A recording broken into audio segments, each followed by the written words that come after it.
Pada hari Isnin 17 hari bulan Mac 2025, Ketua Penyelaras DUN N17 Darau, Parti Kesejahteraan Demokratik Masyarakat atau PKDM, Saudara Nordin Tani dan timbalannya Saudara Rizal Awang Jad menziarahi sebahagian daripada saudara mara mereka yang tinggal di sekitar kawasan Kampung Likas Lama.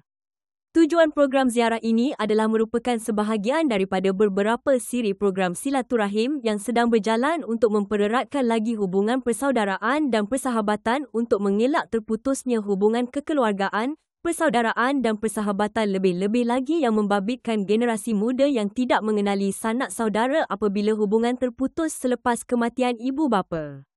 Kebetulan kawasan perkampungan tersebut terlibat dengan projek pengerukan sungai untuk tebatan banjir, Saudara Nordin mengambil masa untuk bertemu dengan beberapa penduduk kampung yang telah menerima notis pemindahan bagi memberi laluan kepada projek tersebut.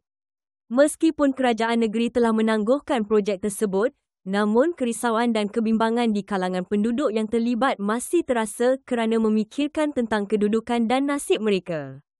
Antara persoalan yang bermain dalam fikiran mereka, adakah kerajaan akan memberikan tempat untuk mereka berpindah? Adakah mereka akan mendapat sedikit bantuan atau pampasan yang sewajarnya daripada kerajaan? Majoriti mangsa adalah penduduk tempatan dan tergolong dalam kumpulan bukan berpendapatan tinggi untuk menanggung kos perpindahan. Tanpa sebarang bantuan daripada kerajaan, mangsa akan menghadapi masalah besar untuk mengosongkan rumah mereka untuk memberi laluan kepada projek tersebut. Mungkin pihak Jabatan Pengairan dan Saliran Sabah dapat mengkaji semula laluan projek untuk mengelak terkenanya rumah-rumah mangsa. Isu ini perlu diselesaikan secepat mungkin yang boleh supaya penduduk yang terjejas dapat mengurangkan tekanan dan kebimbangan mereka hadapi selama ini.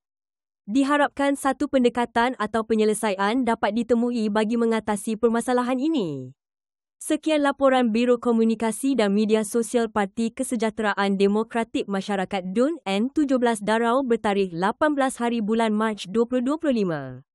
Terima kasih kerana menonton dan selamat menunaikan ibadah puasa. Semoga Ramadan ini membawa berkah kebahagiaan kepada kita semua.